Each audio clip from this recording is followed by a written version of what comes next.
Galnet News Update 23rd of May 3309.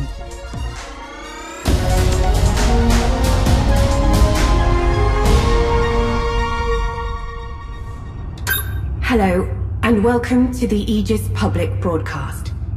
My name is Professor Alba Tesreau, and I'm truly grateful that you've chosen to share your time with me today. In a broadcast sent to all pilots, the head of Aegis, Professor Alba Tesreau, says that a scanner for the Thargoid Titan motherships is coming soon. She thanks commanders for their hard work and sacrifice, and after summarising recent events, she looks to the future. As you are no doubt aware, the Tri-Superpower Initiative Aegis has been officially reinstated. It has two primary objectives. Firstly, to increase our understanding of the Thargoid race. Secondly, to develop new technology for military and research purposes. Tesreau acknowledges past mistakes and thanks the superpowers for their support, while glossing over the way they abandoned Aegis for Salvation and Azimuth in 3307 and 3308. But she says the new second incarnation of Aegis will avoid the mistakes of the past, and that it can react swiftly as the Thargoid threat evolves. I have been given assurances that Aegis can act boldly in response to Thargoid threats. Research projects deemed a priority by Aegis staff can begin without waiting for superpower approval. It will also avoid having its authority undermined by organisations such as Azimuth. I have demanded vigilance against those who would undermine the Aegis project a second time. Overall, Aegis delivered many successes with help from allied, federal and imperial experts. Tesreau wants to work in partnership with commanders. While these selfless individuals have vital roles to play, they should work alongside Aegis rather than for it. Now is the time to prove once again that we can achieve more together. What has the newly re-established Aegis achieved? Quite a bit in a very short time, says Tesreau, and despite her desire to negotiate with the Thargoids, she is realistic about the chances of getting the Thargoids round the table. Our first piece of new technology was delivered soon after Aegis's return.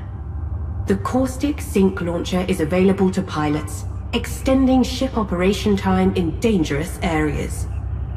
Aegis's development teams expanded on a theory supplied by Petra Olmanov and worked quickly with our technicians to establish a successful prototype.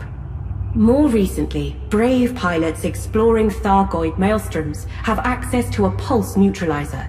This device provides a method of entering maelstrom cores, each of which houses a Thargoid Titan. Now we have positively identified the capital ships directing the alien invasion fleets, Aegis can develop ways to disrupt them. It has always been my belief that Aegis is a science initiative first, and a military research program second. I admit to having a personal dream of true communication with the Thargoids, but the past few months suggest that the Thargoids are sadly uninterested in opening a dialogue with humanity. We owe the billions of civilians displaced from their homes a promise to secure their future. What, then, could Aegis do to offer that protection, now that Thargoid Titans have been discovered?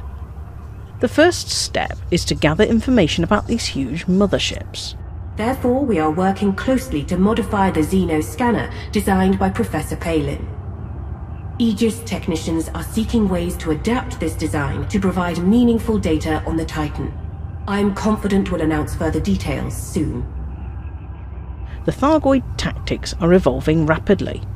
Tesreau mentions the Revenant drones that are occupying surface bases, together with Thargoid hyperdictions and the new Hunter Thargoids, which can keep up with the fastest ships. The nature of the Thargoid threat is changing.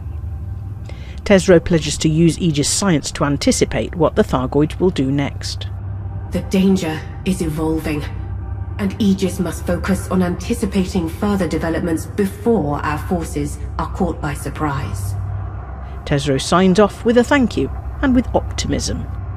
Finally, to commanders of the Pilots Federation, On behalf of every single member of the Aegis family, I offer both gratitude and respect. Your commitment and skill in fighting to keep humanity safe from Thargoid aggression means so very much. I cannot overstate your importance in this conflict. Thank you, all. Aegis represents unity in the face of adversity. All three superpowers have pledged to that ideal, and it is together that we will win this conflict.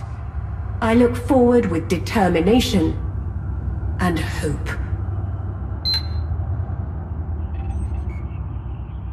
Princess Aisling Duval has also issued a statement thanking Professor Tesreau, who started her career working for the Achenar Research Council, for turning Aegis around, saying that it was Tesreau's determination that led to Aisling changing her mind about Aegis and ultimately negotiating with the Emperor to become the Empire's representative within Aegis.